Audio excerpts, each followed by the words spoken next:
అంటారు కూడా. కాగా నీటి వాటాల్లో ద్రోహం చేసింది కేసీఆర్ అంటే కాంగ్రెస్ మాత్రం కౌంటర్ అటాక్ దిగింది. ఇదే అంశంపై వాళ్ళ డిబేట్ లో డిస్కస్ చేయబోతున్నాం.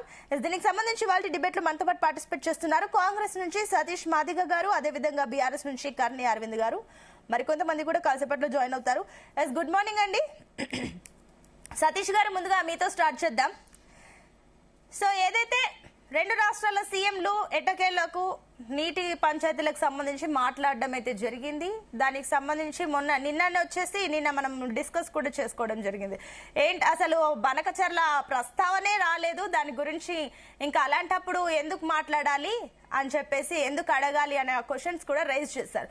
కానీ అటు ఏదైతే హంద్రివకు వెళ్ళినప్పుడు చంద్రబాబు ఏమో బనకచర్ల కట్టి తీరుతాము, ఇది ఏపీకి గేమ్ చేంజర్ అని చెప్పేసి ఆయన కమెంట్స్. ఏంటి ఏమనుకోవచ్చు, ఎవరు నిజం చెప్తున్నారు? మీరు ఇక్కడనేమో అసలు టాపికే రాలేదు, దాని గురించి చర్చల్లోనే రాలేదని అంటే అక్కడనేమో ఆయన గేమ్ చేంజర్ బనకచర్ల కడతామంటున్నారు. ఏంటి?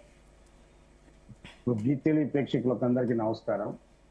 ఇప్పుడు ముఖ్యంగా మేడం, ఇప్పుడు అంశం ఏంటంటే వర్డ్ పట్టుకుని అర్థాన్ని నానా అర్థాలను తీసుకోవడానికి ఆస్కారాలు ఉన్నాయి. రేవంత్ రెడ్డి గారు తెలంగాణ ముఖ్యమంత్రి, గౌరవ ముఖ్యమంత్రి మాట్లాడిన మాట ఏంటంటే బనకచర్ల కడతామని చెప్పేసి ఆ మీటింగ్ లో ఎవరని లేదు అంటే మేము దానికి సమాధానం చెప్తాము అంటే ఆ యొక్క క్వశ్చనే రాలేదు అక్కడంటే అర్థం ఏంటంటే అక్కడ జరిగిన చర్చ అసలు వాస్తవానికి ఢిల్లీలో కేంద్ర జలశక్తి మంత్రి ఆధ్వర్యంలో ఏదైతే సమావేశం జరిగిందో ఇరు రాష్ట్రాల ముఖ్యమంత్రులను ఎందుకు పిలిచారు, అడిగి అధికారులను ఎందుకు పిలిచారు, కృష్ణానది బేసిన్ అదే రకంగా గోదావరి నది బేసిన్ లో నీటి వాటాలు, మరి ప్రాజెక్టులు, ఈ తగాదాలు, వీటి పరిష్కారాలు అనే అంశం పైన ఒక సమావేశం జరిగింది. దాంట్లో బనకచర్ల ఉంటది, ఇంకోటి ఉంటుంది. కానీ అక్కడ చర్చ ఏపీ వాళ్ళు మేము బనకచర్ల కడతాము అని చెప్పేసి అంటే అట్టట కడతావు కట్టనీయం అని చెప్పేసి అని మనం చెప్పడానికి వస్తుంది. కానీ అక్కడ కడతామని కాదు చర్చ. అక్కడ బనకచర్ల కానీ లేకపోతే కృష్ణానది, గోదావరి వీటన్నిటి విషయంలో ఒక చర్చ నడిచింది. ఏమని, ఇప్పుడు అసలుకు క్యాచ్మెంట్ ఏరియా ఎంత, గోదావరి క్యాచ్మెంట్ ఏరియా ఎంత, ఈ కృష్ణానది క్యాచ్మెంట్ ఏరియా ఎంత, మన కృష్ణానదిలో తెలంగాణ వాటా ఎంత, వీటన్నిటిని కూడా పరిష్కారం చేయడం కోసం, జల వివాదాలను పరిష్కారం చేసుకోవడం కోసం కేంద్ర ప్రభుత్వం ఆధ్వర్యంలో ఇరు రాష్ట్రాల ముఖ్యమంత్రులను అధికారులను పిలిపించేసి ఒక చర్చ జరిగింది. అయితే అక్కడ వాళ్ళు ఏం చేశారు, ఒక కమిటీ వేస్తామని చెప్పేసి అని తీర్మానం చేయడం జరిగింది. అయితే కమిటీకి ఎవరైనా ఒప్పుకుంటారు, కానీ ఆ కమిటీ అనేది గోదావరి నీళ్ళు తీసుకుపోయి బనకచర్లకు రాయలసీమ ప్రాంతానికి అప్పచెప్తున్నామని చెప్పేసిన కమిటీ కాదు కదా. అది పరిష్కారం కోసం ఏర్పాటు చేసిన కమిటీ. దాని ఇప్పుడు హరీష్ రావు టీఆర్ఎస్ వాళ్ళు ఏం మాట్లాడతారు, అయిపోయి మొత్తం అయిపోయింది, ఇక సంతకం పెట్టేస్తాడు, ఇక కేంద్ర ప్రభుత్వం వాళ్ళకి అనుకూలంగా ఉంది, చంద్రబాబు నాయుడు వాళ్ళకి అనుకూలంగా ఉన్నాడు, వాళ్ళ శిష్యుడు చంద్రబాబు మన రేవంత్ రెడ్డి గారు ఉన్నారని చెప్పేసి అని వీళ్ళు కరోనా బచ్చాలు తింటున్నారు. వీళ్ళంతా ఇప్పుడు వీళ్ళు ఎట్లుందంటే పరిస్థితి, కమిటీ వేసారు, దేని కొరకు కమిటీ వేసారు. సతీష్ గారు, అసలు టాపిక్ వచ్చేసి బనకచర్ల గురించి, వాళ్ళు ఏదైతే ఏపీ బనకచర్ల గురించి చర్చ ప్రధాన అజెండా పెడతామంటే మేము దాని గురించి కాదు, మిగిలిన 13 అంశాలు మీరు చేర్చడం జరిగింది, వాటి గురించి చర్చిస్తామంటేనే వస్తామని చెప్పి అన్నారు. బనకచర్ల గురించి అయితే అసలు చర్చకు వెళ్లాల్సిన అవసరమే లేదంటూ కూడా క్లియర్ గా చెప్పారు. మళ్ళీ చర్చకు ఎందుకు వెళ్లారంటే కూడా అసలు ఆ టాపిక్ రాలేదన్నారు. సీఎం వచ్చేసి ఈ మాట అంటున్నారు, మీరు కూడా టాపిక్ డైవర్ట్ చేస్తున్నారు.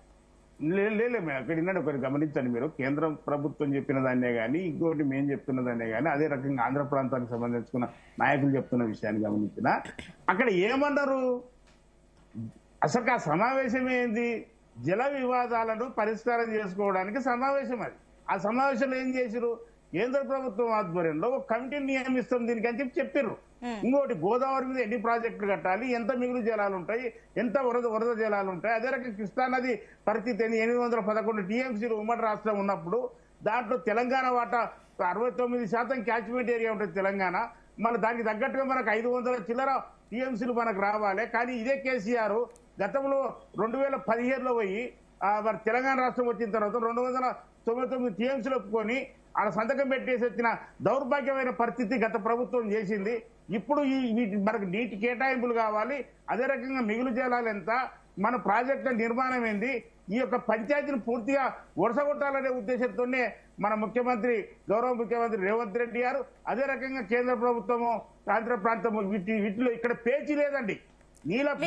పేచీ లేదు అంటున్నారు, అదే పేచీ లేదు. అదే అక్కడే కేటీఆర్ కూడా ఒక కమెంట్ చేశారు, అటు గురువుకి శిష్యు వంత పాడడానికి వెళ్తున్నాడు, అటు రాహుల్ గాంధీకి నిధులు, చంద్రబాబు నాయుడుకి నీళ్లు, లాస్ట్ కి మిగిలింది తెలంగాణ ప్రజలకి బూడిద తప్ప ఏం మిగిలింది? ఎవరిని అడిగి వెళ్ళారు అసలు? ఎవరిని అడిగి సంతకాలు చేశారని క్వశ్చన్లు అన్నారు. ఇప్పుడు మేడం కేటీఆర్ గారికి ఆ యొక్క ఏదైతే ఆ కల్వకుంట్ల కుటుంబానికి ప్రాస అనేది చాలా బాగా ఇటు పెడతారు. రాహుల్ గాంధీ గారికి నిధులు, చంద్రబాబు నాయుడుకి నీళ్ళ. అసలు జగన్ కు మీరు చేసింది ఏది నాయన? జగన్ తెలంగాణ రాష్ట్రాన్ని వద్దు అని చెప్పేసి తీర్మానం చేసినోడు, తెలంగాణ రాష్ట్రం ఇవ్వద్దు అని చెప్పేసి తీర్మానం చేసినోడు, మేము వ్యతిరేకం దానికని చెప్పి తీర్మానం చేసినోడు ఆంధ్ర ప్రాంతానికి ముఖ్యమంత్రి అయితే రెడ్డి తివాసేసి ప్రగతి భవన్ కు పిలిపించారు.